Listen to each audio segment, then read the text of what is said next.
Okay, let's jump right into this one, because it is literally a story 250 years in the making.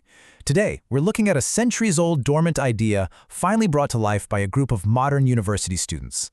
Just imagine designing a complex mechanical marvel, something meant to simulate one of nature's most destructive forces, but never actually seeing it built. It just sits there as a blueprint, waiting for the right minds and the right tech to finally catch up. Well, it's exactly what happened with the project in today's Explainer, and the journey from its inception to reality is absolutely fascinating. Take a look at this. What's really wild about this gorgeous 1771 watercolor is that it sparked a total obsession. The piece is called Night View of a Current of Lava, painted by British-Italian artist Pietro Fabris, and it shows the terrifying yet kind of mesmerizing eruption of Mount Vesuvius in Italy. Now, looking at this artwork at the time was a guy named Sir William Hamilton, the British ambassador to Naples and Sicily. But Hamilton wasn't just a diplomat, he was a massive volcanology nerd.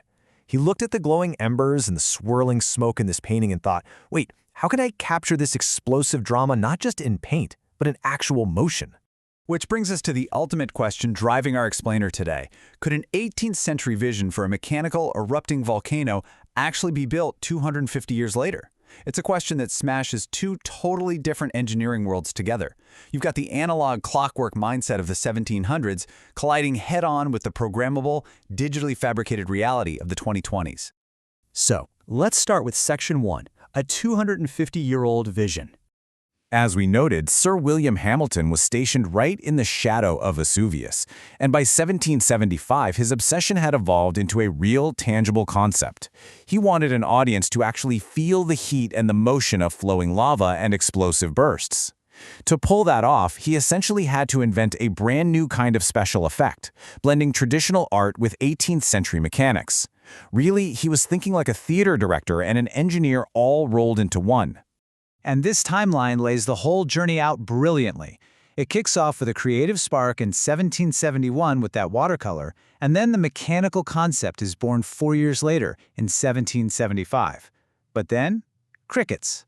Literally nothing. A massive 250-year wait ensues until 2026 for its completion. Just wrap your head around how many technological revolutions happened between those points. The Industrial Revolution, the invention of electricity, the entire digital age, all of that came and went while this idea just sat there, waiting in the dark. Moving on to Section 2, from watercolor to blueprint. So here's the big mystery. Did Hamilton ever actually build the thing? We honestly don't know. There are no surviving prototypes, no historical accounts of a grand unveiling, nothing. But thankfully, the idea wasn't entirely lost to history. A highly detailed sketch somehow survived and made its way to a French library, the Bordeaux Municipal Library specifically. That single piece of paper held all the clues, quietly preserving the structural mechanics of Hamilton's wild dream. Which brings us to Section 3, rebuilding history today. Enter Dr. Richard Gillespie, a senior curator in the Faculty of Engineering and IT at the University of Melbourne. He's the one who spearheaded this revival, and he had a very specific goal. As he perfectly put it, it is fitting that after 250 years exactly, our students have brought this dormant project to life. You see, Dr. Gillespie knew this wasn't just some fun DIY project. It was a powerful piece of science communication. It really goes to show how the raw, terrifying power of volcanoes still totally captivates us centuries later. But an idea is only as good as the people building it, right? Tasked with this monumental challenge were two master students at the University of Melbourne, Sinyu Xu studying mechatronics and Yuji Zheng studying mechanical engineering.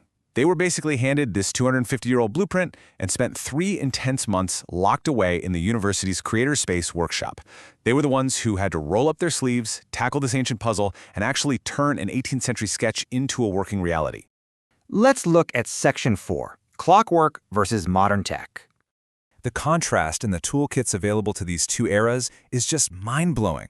On one side, you have Hamilton's 18th century vision. If he had built it, he'd be relying on complex clockwork mechanisms, gears, and probably analog lighting, like literal candles or oil lamps, to create the glow. I mean, highly flammable and super dangerous.